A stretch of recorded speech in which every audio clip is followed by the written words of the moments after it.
The Great Penguin Rescue. 40,000 penguins, a devastating oil spill, and the inspiring story of the world's largest animal rescue. By Dyan Denapoli. Narrated by Coleen Marlo. Copyright 2010 by Dyan Denapoli. This unabridged audiobook is published by arrangement with Dyan Denapoli, care of Bearer Literary, LLC, and was produced in the year 2010 by Tantor Media, Incorporated, which holds the copyright thereto. Prologue. Black Waters. Panic at Sea. The question is not, can they reason, nor can they talk, but rather, can they suffer? Jeremy Bentham, 18th century philosopher. There they were. The scales on the sardines flashed and shimmered as they reflected the sunlight streaming through the water. After feeding their ravenous chicks for 2 straight days, and having swum several miles to reach the foraging grounds, the penguins were ready to eat. While they usually went out to sea in small groups, once they located a school of fish, every penguin had to isolate and capture their own prey. Each bird was now on its own.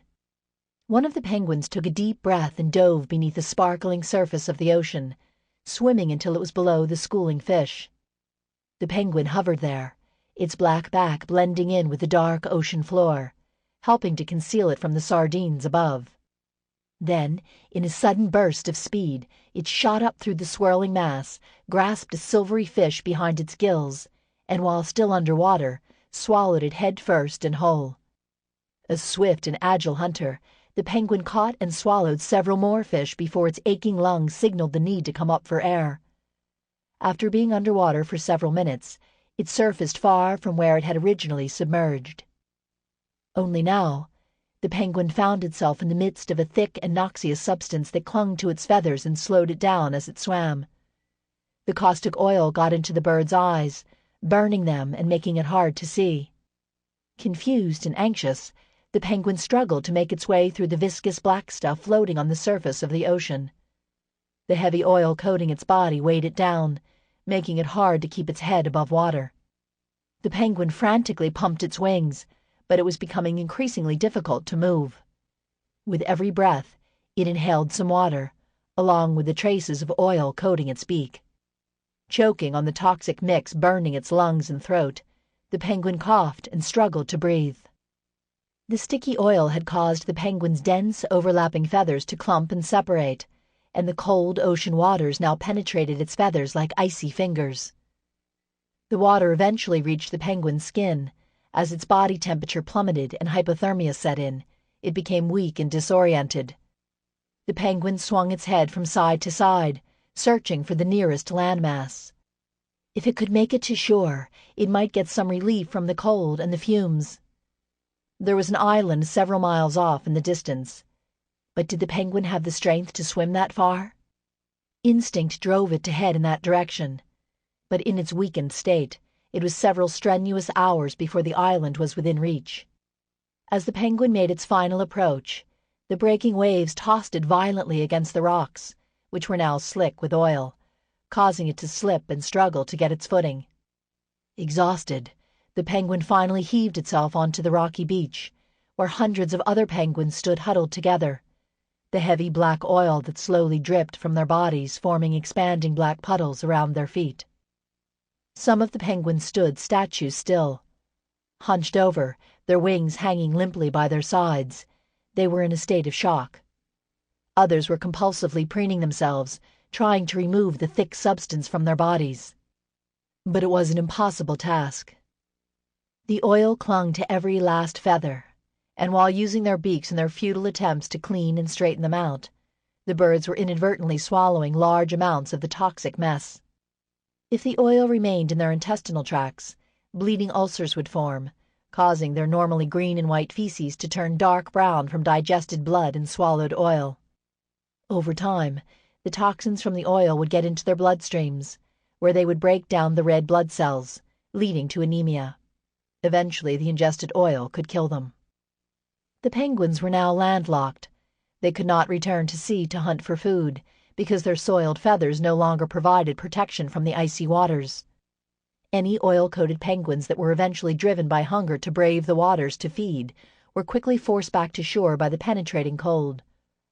Even though schools of fish were just yards away in the ocean, the penguins were compelled to stay on dry land. But standing there, they would soon starve to death. Their hungry chicks would starve as well. It was an impossible situation. There were no good options for the penguins or their chicks, and there seemed to be no way out of their deadly predicament. At first, a few hundred penguins were standing on the beaches, then a few thousand, and later, more than 10,000. And still they kept arriving, until in the end, nearly 20,000 penguins covered with oil lined the coasts of South Africa's Robben and Dawson Islands. Those penguins that couldn't make it back to land swiftly enough after swimming through the oil succumbed to hypothermia or drowned. The penguin that had struggled to get there from the feeding grounds that day had been fortunate enough to make it back to shore before meeting either of those fates. Eventually, though, 1 out of every 10 oiled penguins standing there would die. Would this penguin be one of 10 as well? Would anyone come to its rescue? Chapter 1. Wing to Wing. 20,000 Oiled Penguins. Not to hurt our humble brethren is our first duty to them, but to stop there is not enough. We have a higher mission, to be of service to them wherever they require it. St. Francis of Assisi, patron saint of animals. It was early, too early. I was sitting in the back of a bouncing white minibus, trying to get my bearings through a fog of jet lag and exhaustion. At 6:30 on a cool winter morning, I had been in South Africa for only 8 hours, most of which had been spent sleeping after the seemingly endless 27-hour journey from Boston. Just 8 days earlier, on June 23, 2000, a Greek-owned iron ore carrier had foundered off the coast of Cape Town, polluting the habitat of more than 75,000 African penguins with oil as it sank. The offending ship, ironically named the Treasure, had gone down between 2 of the penguins' main breeding colonies, on Dawson Island and Robben Island, putting nearly half of the entire world population of this already vulnerable species at risk.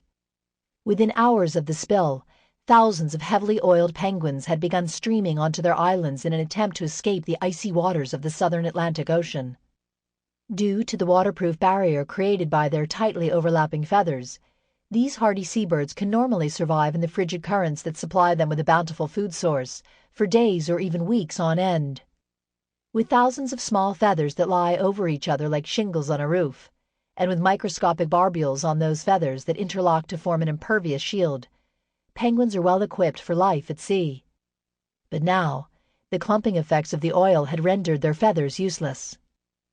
Knowing that an oil-soaked bird has no chance of survival without human intervention, and can last only a matter of days on its own in the wild before it dies, local rescue groups and conservation officials immediately launched a massive effort to capture and rehabilitate the oiled penguins.